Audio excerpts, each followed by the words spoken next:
and affect your sleep and, or impact your sleep quality. So we'll give you a couple of tips on how you can improve that. And for that, we have with us Upasana, who's a health coach at Besugarfit. Thank you so much, Upasana, again for being here, sharing with us your time and, taking time out to be here with us. So in today's session, like she'll be taking the session today, but at the end of the session, we'll also be having a small Q&A. So if you have any questions about today's topic, feel free to drop your questions in the comments, and we'll be taking the questions at the end of the session. But over to you, Upasana. Go ahead. You can share your screen and, begin the session. Thank you so much, Shifa, for the warm welcome. And like a very warm welcome to all of you who have joined today's session.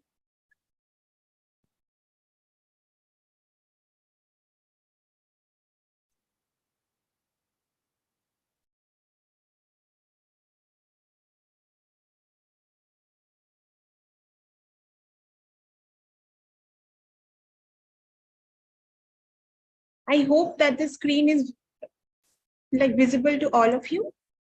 Yes, we can see your screen. Great. So, like, as you know, like Shifa has like already said that like today we will be talking about, like the challenges that diabetic people generally, like face like in terms of sleep. So like with that, we will be also be discussing about how like we can overcome these challenges so that it actually helps to improve the glucose fluctuations during the sleep time, as well as it helps to improve the sleep quality and the quantity.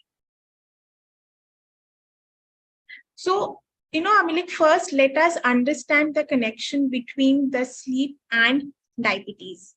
So, like generally, like what happens is that like poor sleep quality can always elevate the blood sugar levels, and it like always lead to fatigueness or tiredness. Like whenever you're waking up, it's because of two reasons. One, the quality of sleep is not proper. You're not getting a proper, like deep sleep for 7 to 8 hours. And like as you are, like basically like experiencing poor quality sleep, it is affecting in the glucose fluctuations like during that time, for which like whenever you're like waking up in the morning, you like generally tend to feel like fatigue or extremely tiredness. It also, as I said, like has an impact on the blood sugar levels, which also impair your ability to get like a very good quality of sleep. The poor sleep also like has an effect in increase like cravings and like your like hunger levels throughout the day as well, because it directly affects your like hormonal cycle, and it also like tend to lead to the like different kind of like hormonal imbalances in the later half if you do experience improper sleep like for a very long time. The first and the most common like problem or like the consequence is that of like frequent urination during the night. Like in the last 3 years of my practice, I have already seen that like diabetic people, they tend to have or like they tend to experience a lot of frequent urination during night, which actually hampers the quality of sleep. So it's very, very important to change few lifestyle like habits to actually improve the quality of sleep and to decrease the frequent urination in between the sleep time at night. It's very important to manage your blood sugar levels, like on a daily basis. And the thing is like, this is like one of the most important factor for which I always counsel all my patients to do their like self blood glucose monitoring on a daily basis. Like either you can check your fasting, or you can check your blood glucose like the post meal sugar levels, or you can check the random blood glucose level. But it's very, very important to like keep a check on your blood glucose level on a daily basis. It's very important to like to stay like hydrated, as dehydration can lead to concentrated urine, which can irritate the bladder and contribute to frequent urination. Always avoid consuming large amounts of fluids, especially caffeine and alcohol, at least close to bedtime or at the bedtime, because that has a direct effect in like a very high fluctuation on the glucose level, which again has an impact to like increase the tendency of frequent urination during the sleep time.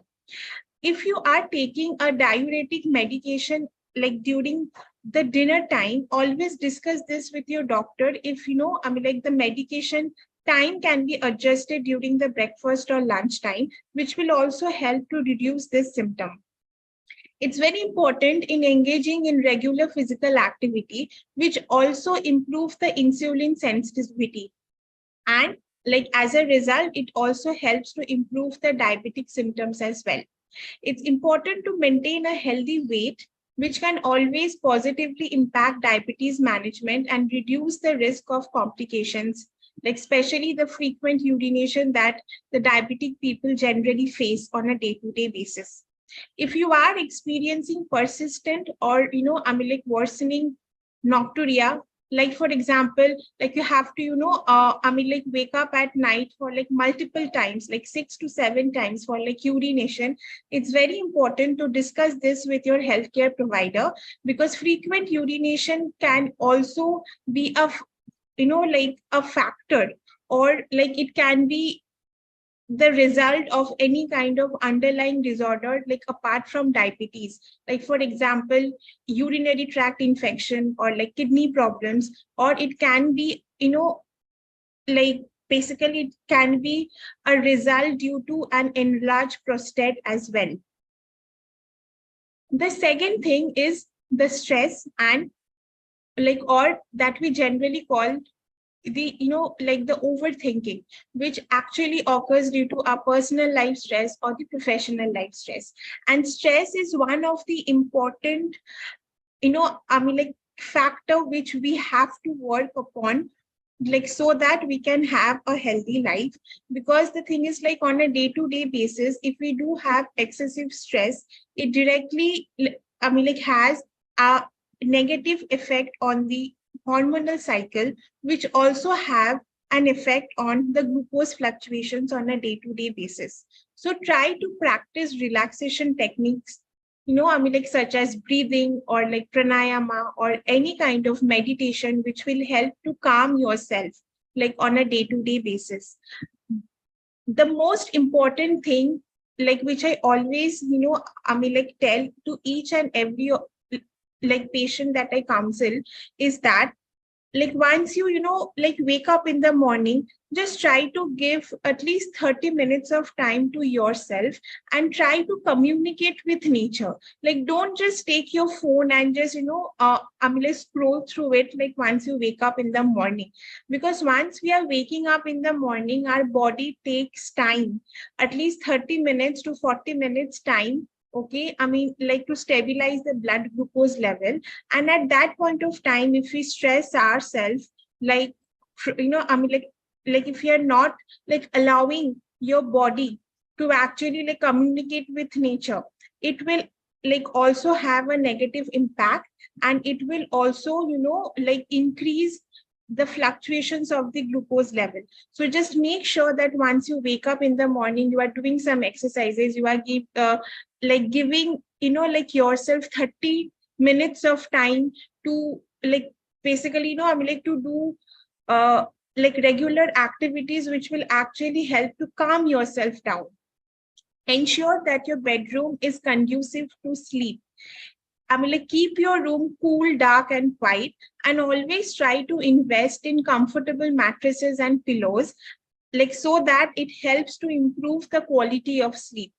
Also consider using blackout curtains and white noise machines if needed, but just make sure that the room where you are sleeping, it should have an ambient temperature and like an ambient like environment, so that you are sleeping in a very like stress-free zone.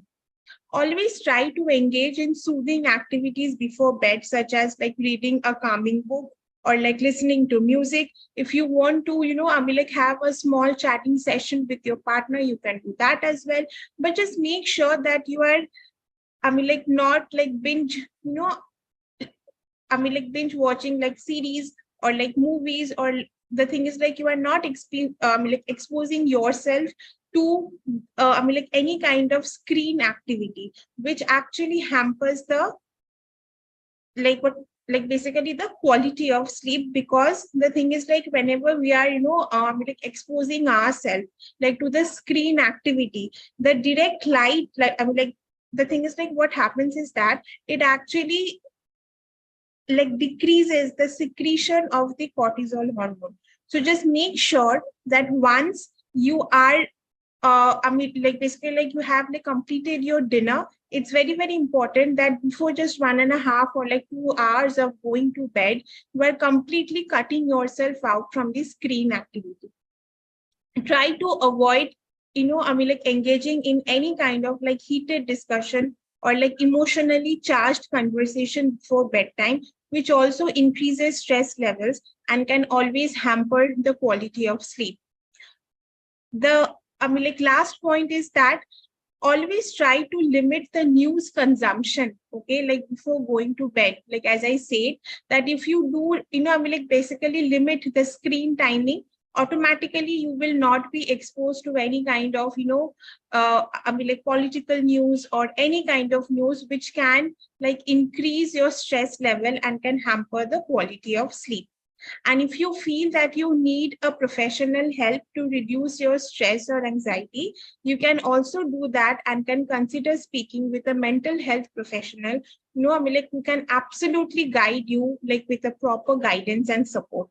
But make sure that you are making sleep a very, very important part of your life, and you are, like on a day-to-day basis, like you are working on your lifestyle to improve the quality of sleep. The third is the acid reflux or the GERD that we generally, like term as. It always elevate, like always try to elevate the, like your like head, like of your bed by at least 6 to 8 inches using blocks or a wedge pillow, like which can always help to prevent the stomach acid from flowing back into your esophagus. Always try to have an early dinner. Always try to have your last meal of the day at least 2 to 3 hours before your bedtime, like so that your body can actually digest the meal properly. Always remember, like whenever you are having a large meal, the body always takes 2 to 3, like hours of time to digest it completely. Hence, it's very, very important for every one of us to have like our dinner by at least 8 to 8:30 p.m. so that there is like a sufficient gap of 2 to 3 hours between the dinner time and the bedtime. Always opt for small, lighter meals to reduce the risk of reflux during the night. Also, like refrain from lying down immediately after eating. After eating, like you can just sit down and can just rest. After 30 to 45 minutes, you can just like brisk walk for 10 to 15 minutes in your room only. But just make sure that you're not immediately going to bed after having your dinner. This will also allow your stomach time to empty and reduce the risk of reflux. Avoid foods and, like any kind of beverages that trigger your GERD symptoms, such as spicy fruits or, like spicy foods or like citrus fruits or like basically tomatoes, caffeine, alcohol, and fatty food. Try to have light meal at dinner. Always, like try to avoid tight fitting clothes like during your bedtime. Like try to, like basically like wear like loose and comfortable sleepwear. You can also, like make sure, like if possible, you can like choose the bedtime clothing, like for example, like cotton clothes or like linen clothes, which will actually help in a like very relaxed sleep time as well. The fourth is the nocturnal, like hypoglycemia. That is the time when you are sleeping, your sugar level drops below 70 mg per dl. This is generally seen in person who has a very high, like blood glucose level fluctuations on a day-to-day basis. It's very important. That's why to always keep monitoring your blood glucose level using a glucometer. Like, like basically like so that you are like very well aware about like how your blood glucose levels are fluctuating throughout the day, like what is the effect of the meal that you are consuming at dinner time or at lunch or like at the breakfast. So always consider, the thing is like if you do face the like basically like low glucose level at the bedtime, and if you feel that you are experiencing this on a day-to-day basis or like quite often, always consider having a bedtime snack that contains complex carbohydrate and protein, which can always help stabilize the blood sugar levels during the night. Also, avoid any kind of sugary snacks or meals just right before the bedtime, as they may cause fluctuations in the blood sugar levels. Also, try to completely avoid alcohol, especially when taken on empty stomach or in excessive amounts at bedtime, can absolutely lead to hypoglycemia during your sleep time at night. Avoid intense exercise close to bedtime, as it may, like increase the risk of hypoglycemia during your sleep. If you are frequently experiencing this, like work with your endocrinologist or diabetologist to adjust the diabetic medications, or if you are taking insulin, to adjust the insulin dosage appropriately. Always remember, if you are taking insulin or any kind of high dose of diabetic medication at bedtime, do not skip your dinner. It's very, very important to have your dinner on a day-to-day basis, because even if you are like skipping a particular meal and taking your medication or insulin, it will like result in low glucose level during the night, like which is not at all advisable. The fifth is the burning sensation in feet. If you do have like diabetes for like a very long time, and you are on insulin or like multiple medications, always inspect your feet daily for any signs of injury, infection, or changes in sensation. Always keep your feet clean, dry, and moisturized. If you are like walking in your room, like from one room to the other, always try to wear a sandal which is only, like which you can only like use in your room only or like home only. So like so that your feet doesn't get hurt. Always trim your toenails carefully and avoid cutting them too short. Like you can always, like wear comfortable or like well fitted shoes to minimize pressure and friction like on your feet. Always choose, like different kind of shoes with ample toe room and cushion soles.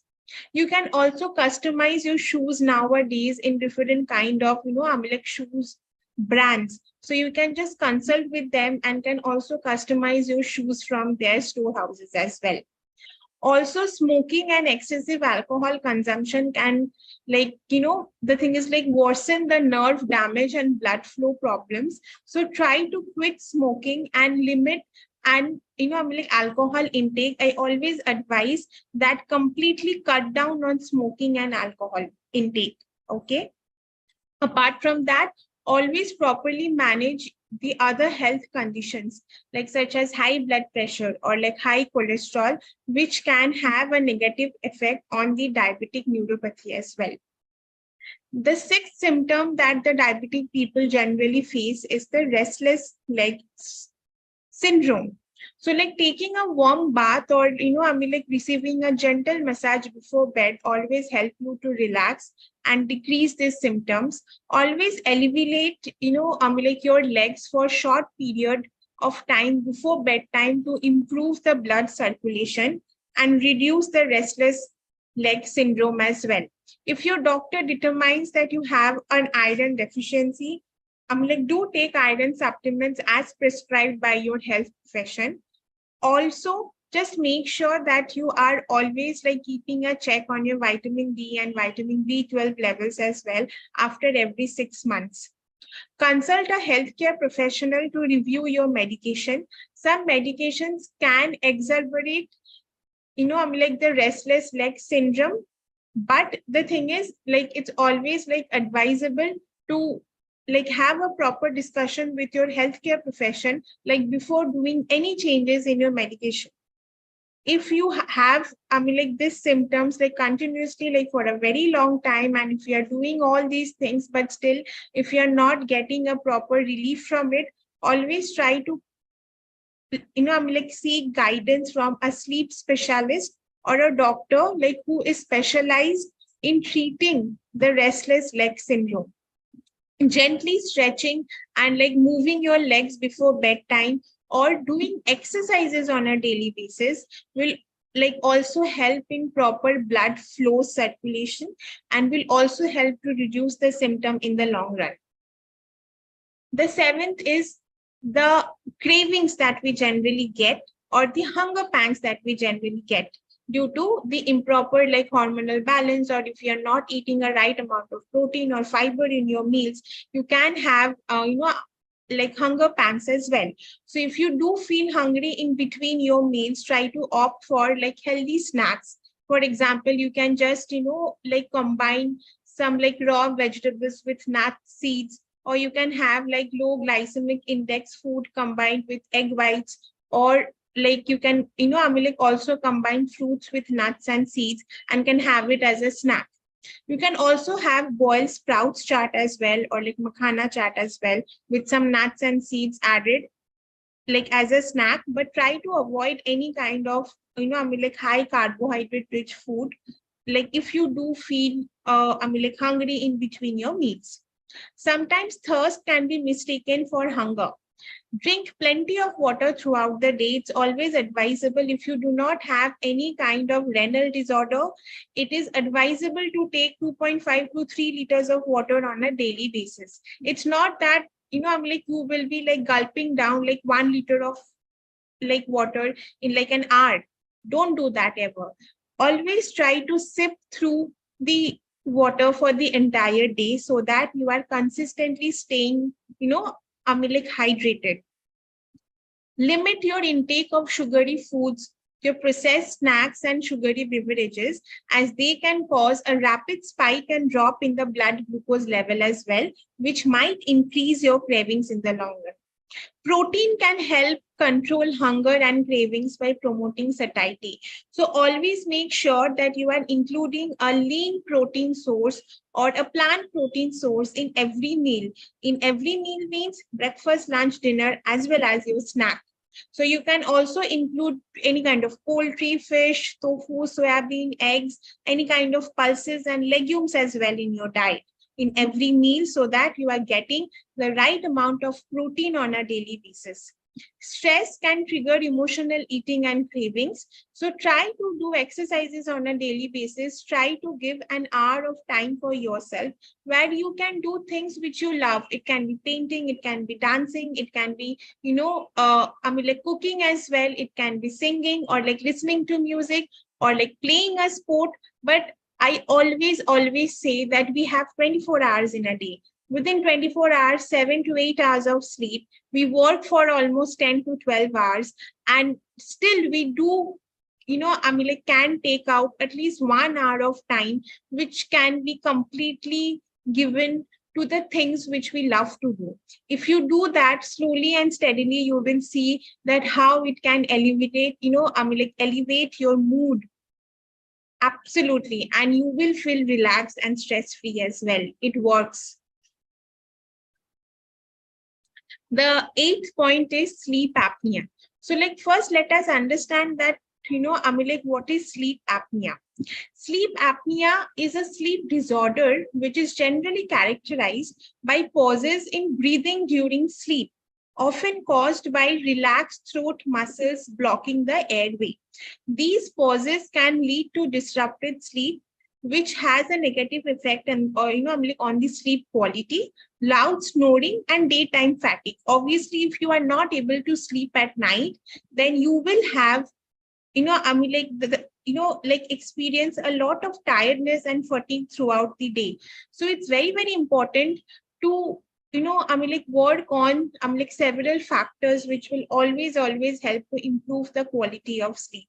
If you think that, the thing is like, if you do notice, like for example, a 6 to 7 year old child, if like you are not, like allowing them to sleep properly, or like, for example, if, like they are not getting like a long sleep of 7 to 8 hours, they always tend to be cranky, crying, and they are not eating their meals properly. Why? Because sleep has a very, very important role and control on the hormonal cycle and the glucose fluctuations that is happening. So that's why it is not only for a child, for each and every person, it's very, very important that you sleep for 7 to 8 hours on a daily basis, which will definitely help to improve your moods as well, like throughout the day, and your interest to do any kind of work throughout the day. So as I was talking about sleep apnea, try to go to bed and wake up at the same time every day to regulate the body's internal clock. As we always work according to the 24-hour clock, right? So our body also works according to the body's internal clock or the circadian rhythm. So it's very, very important that you are fixing a sleep time and a wake up time. The thing is, I can understand that due to work pressure, you might not able to, like sleep at a particular time on a daily basis, but at least we can try that, like we will be going to bed by 10:30 or 11 p.m. We can try that. Like if you are not able to like be consistent with it for like 7 days a week, just try to be consistent, like the thing is, like just try to be like consistent like with it for at least 4 days a week, and this will definitely like show some improvement in the long run. If you have been prescribed as like continuous positive airway pressure, like which is a machine for sleep apnea, always use it consistently as directed by your healthcare provider, because proper use can significantly improve the sleep quality and your overall health. And avoid sleeping on your back, as this can worsen sleep apnea. Sleeping on your side may be, like more comfortable and always like reduces the symptoms of apnea events as well.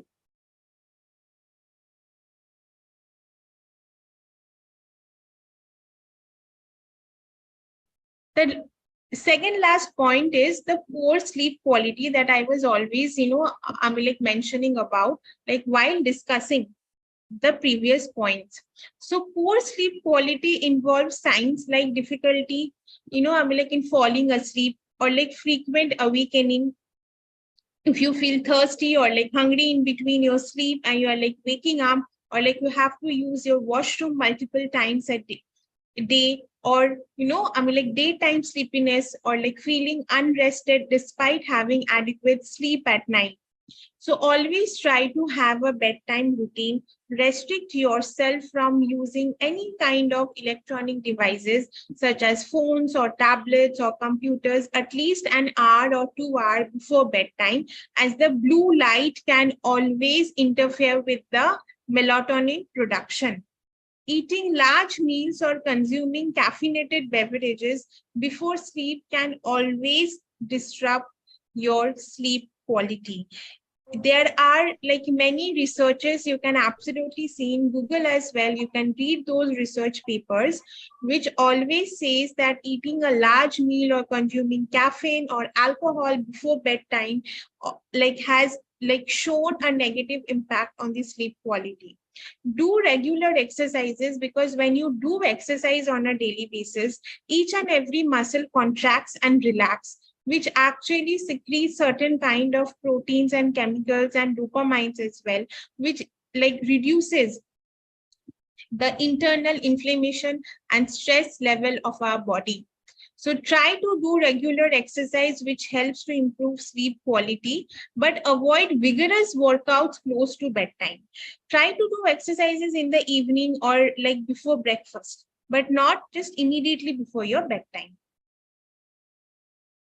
The last is the nocturnal hyperglycemia. As we have already talked about hypoglycemia, which is the low sugar level below 70 mg per dl. So now we will be talking about the nocturnal hyperglycemia. Okay, that means when the blood glucose level increases above 140 mg per TL at the time when you are sleeping at night. So it's very important that you are regularly monitoring your blood glucose level at bedtime or 2 hours after your, you're completing your dinner. Work closely with your healthcare team to adjust your diabetes management plan, which includes the medication, insulin dosage, the meal timings to address the nighttime hyperglycemia. Because if you are facing high glucose level on a consistent manner, it will affect your fasting glucose level as well, which will again in the long run affect the post meal sugar levels. So just make sure that you are like on a daily basis keeping a check on your blood glucose level. Eat your evening meal well, before your bedtime to allow your body time to process the glucose. Always try to keep a gap of 3 hours between your dinner and your sleeping time, and try to have a protein and fiber rich meal. Choose balanced meal with complex carbohydrates, lean proteins, and healthy fats to minimize your blood glucose spikes. So as we have already talked about the 10, symptoms or the problems that diabetic people generally face. So there are certain, 10 things which can actually work upon to improve your lifestyle and to reduce all these symptoms in the long run. Set a regular sleep time and also do set a regular, wake up time. Keep your room cool and dark. The thing is, like, for example, if you're, working from home, try not to work in the room where you sleep. Do set up your workstation a little bit away from your room, because your room, should be an, should be a place, when you go, you do feel relaxed and stress-free. So just make sure that, you are keeping your room cool and dark. You can also light scented candles if you like in your room, which also decreases the stress level. Always limit, your use of electric devices, as I said, just before your bedtime. You can also have herbal teas instead of coffee, or black tea, or tea with milk. Always try to do at least 10 to 15 minutes of meditation on a daily basis. It can be once you wake up in the morning or just before going to bed. Take a hot bath or shower before you go to bed, if it's possible for you. Practice different kind of breathing techniques. If you look into the Sugarfit application under the wellness section, you will also get the yoga nidra video recorded there, which will also help to improve the sleep quality. So you can also try that as well. Stretch or practice yoga. You will also get different kind of yoga poses, different kind of videos recorded in the Sugarfit application as well under the wellness section, which you can opt for. And avoid watching your clock once you are going to bed. Always consume, foods which are extremely rich in tryptophan, because tryptophan helps to improve the quality of food, to improve the quality of your sleep. So just make sure that you are including different kinds of nuts, seeds, good fats, or lean proteins, or green leafy vegetables at bedtime, during the time when you are, basically having the dinner. So that was all about the today's session. I hope you all have enjoyed it. So now it's, time for some question and answer session. So you can just write down your questions in the chat box, and I'll take and I'll try to answer, all of it one by one. Got it. So Upashan, there are a couple of questions. So I think I'll just read them out to you, so you'll be able to answer them. Right? Sure.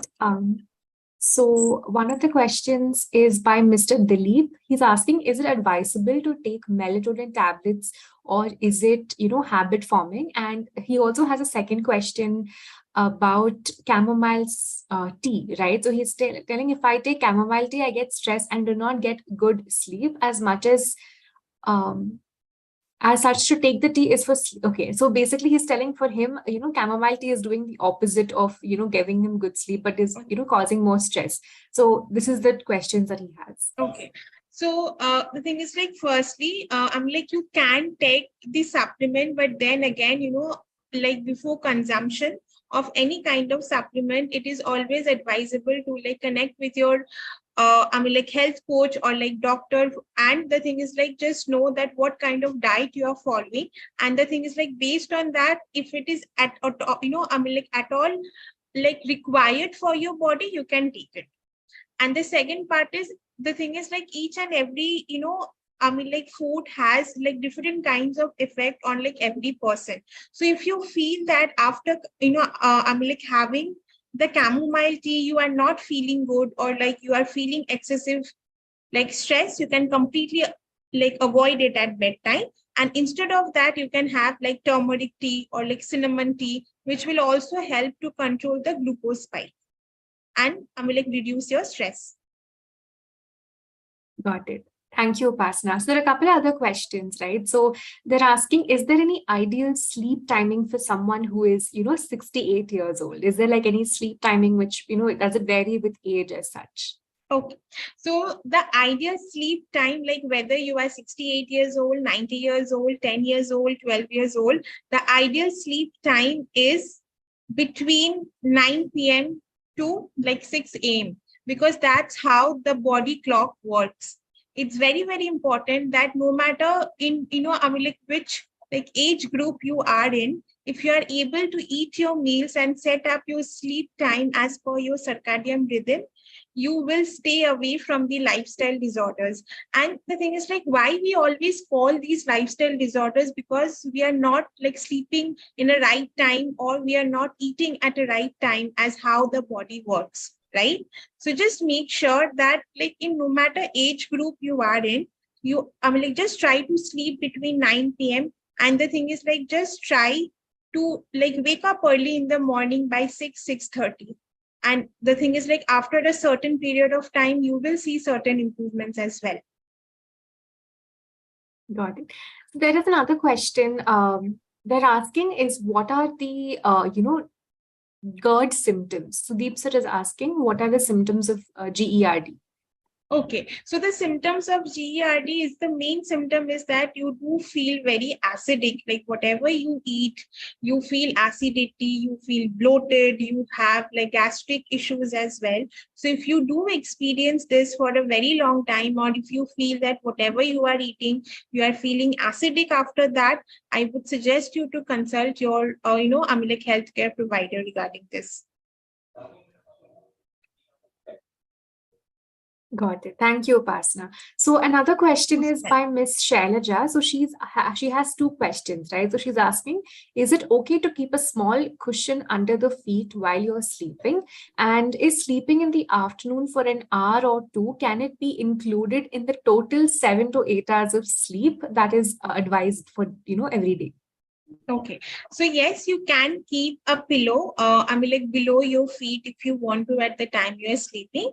But yes, like afternoon, like nap is like not at all considered in between the 7 to 8 hours of sleep. When I say that if, like each and every person does require 7 to 8 hours of sleep, that means it's a nighttime sleep, because that's when your body is resting, your hormones like work in that manner only. Because when you sleep, it's just not that you are sleeping and resting.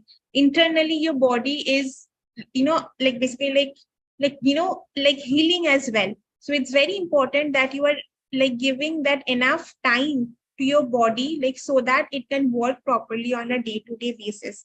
Like a small example, I would, like I will just like to say is that, like for example, you have just 10% of charge in your like phone. So your phone does require at least one like hour or like 1.5 hour of time to get, like fully charged, like so that like you can just use it for the next 8 to 10 hours, right? If you don't charge it, the phone will get switched off automatically. The same thing, like happens to our like body as well. The sleeping time is the charging time, and you have to give 7 to 8 hours of time like to your body, so that it can charge itself, so that it can function properly the next day. Got it. So also, Professor Lakshmipati is asking, do you have any advice other than this for someone who is, 75 years and above? I'm like, sorry, I didn't get you. Right. No, they're asking, do you have any very specific advice for anyone who is above 75 years? Any Okay. special advice for them? Okay. So for them, like firstly, try to have early dinner. I mean, like no matter what, the thing is like if you are able to manage or like set up your routine in such a manner that you are able to have your dinner by 7 or like 7:30 p.m., that can do wonders to your body. Second is, I'm like try to always, like give a like keep I'm like fasting time of 12 hours, because that is what is like advisable to each and every person, like whether the person has diabetes or like the person doesn't have diabetes. Okay. And the thing is, like try to wake up early in the morning, like by 5:36. And the thing is like do yoga and meditation. Like these are the three things like which is advisable for you. So you can just try it out for a month and can see the changes that you can experience. Got it. So another question is, what about oversleeping? Like, about 11 hours and above. Is that something which is advisable? Oversleeping is not at all, like advisable.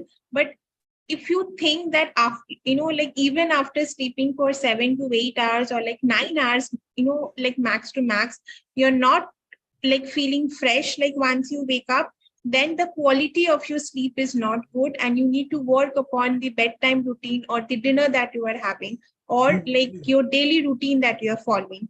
So just try to consult with your health coach or any healthcare profession regarding this if you do feel that even after sleeping for 10 to 11 hours you're not feeling fresh.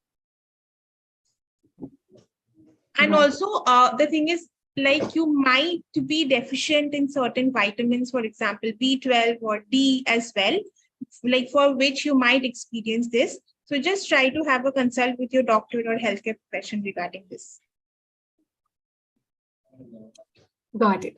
So another question, Upasana, is, can you take sleeping pills? Now, there are many people who have said that, they're unable to sleep without, medication. So is that something that is advisable? Sleeping pills is advised to, like certain people, like even after trying like a multiple like lifestyle improvements, they are not able to sleep, or they does have any kind of extreme, like lifestyle disorders, like for which they are not able to sleep, and that is completely like advised or like prescribed to them by a doctor. So the thing is like, do not take any kind of sleeping pills like all by yourself, because the dosage matter. And it is dangerous to have sleeping pills like all by yourself if it is not prescribed by the doctor. Got it. So another question is, all right, this is by Miss Sindhu. So she's telling that she works in a night shift. So what can I do in that case, right? Because will sleeping in the day for 8 hours, will that be helpful? Yeah, it will be helpful. The thing is, like, if you are like basically working at night shift, just make sure that the thing is like you are keeping the meal combinations proper and you are eating your meals on time. And the thing is, like, just before going to sleep, like, for example, if you're like, I mean, like work shifts like ends at around like 5:30 or like 6 a.m. in the morning. After that, you have like a protein and fiber rich like breakfast. Then I'm like just give a gap of like 2 hours and then you go to sleep. And the thing is like once you wake up, after that you do some like light exercises and have like like a heavy lunch. And then again you keep your dinner light. And just make sure that like at the time when you are you know like basically like working at the night time, you're not having anything like which is too much sugary or like caffeine. The thing is like if you do feel hungry, you can always have some like boiled sprouts or like makhana chaat or like nuts and seeds, like which is like basically a combination of complex carb and protein and fiber as well. Got it. Thank you so much, Upasana. There are a couple more questions. I'll just read them out before Sure. we end the session. So this is they're saying that again, Dilip sir is saying that he suddenly wakes up in the middle of the night with high palpitations, and she basically gets up from the deep sleep, right? Okay. So in that case, what could be the reason, or what can someone do if they are facing such things, like waking up suddenly from sleep? Okay, so the thing is, like, if you do have diabetes and then you are facing these symptoms, like, firstly, try to have an, amylase protein and fiber rich dinner. Do make sure that you are checking your blood glucose level 2 hours after your dinner and also at the time when you are going to sleep.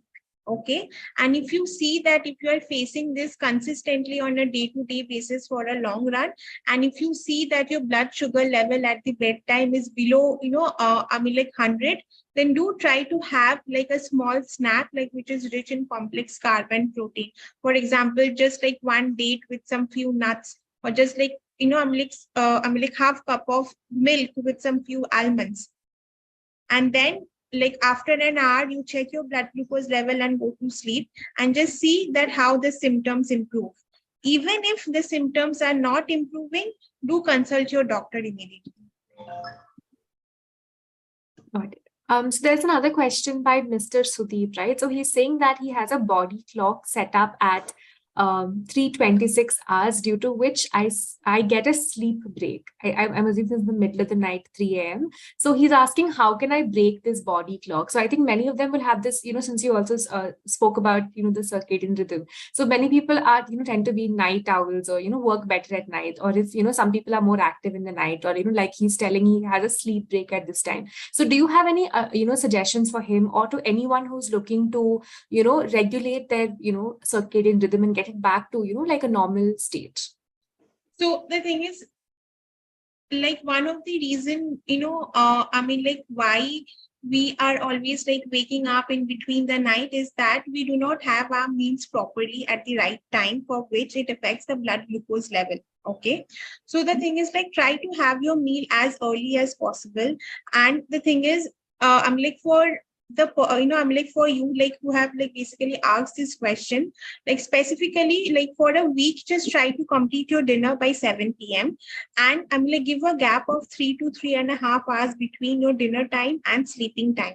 Before going to bed, just make sure that you are like doing like 10 to 15 minutes of, like meditation, which will also help to like calm your mind down. And then, like you try to sleep and just check after that also, like you are having a sleep depth at like 3:30 or like 3:26 that you generally have. Got it. Thank you so much, Upasana. So we'll just take one last question before we end, right? So this is by Miss Shailaja. So she's asking, what can we do to avoid the leg cramps that we get, while sleeping in the night? Okay, so leg cramps can happen due to several reasons, but two of the important factors which result in leg cramp is dehydration and magnesium deficiency. So what I would suggest is to consult with your health coach or your doctor regarding this, and like if possible, do a blood test as well on your like vitamin D and the magnesium. And if you see that if you are deficient in like in these two vitamins, the doctor can prescribe you, or like your like health coach can also add on foods in your daily diet, which will help you to actually get like all these nutrients as well. Got it.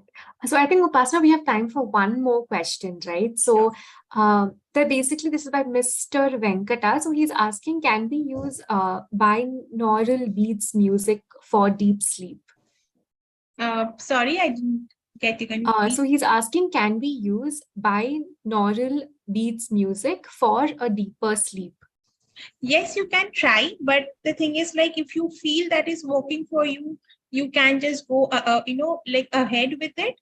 But generally, it's always advisable to, like listen to soft music, like so that like it helps to like relaxes your mind as well. Got it. Thank you so much, Upasana. That was the last of the questions. So thank you so much for joining in. And I just want to thank all the audience as well for being here and asking such wonderful questions. And also, thank you so much for patiently answering all the questions, Upasana. It was great. It was a wonderful presentation, and I think it was I think everyone learned something new today. So thank you so much for that. I think you're on mute, Upasana. Thank you so much. Of course, thank you. Okay, thank you so much, everyone. You all can drop off this session now.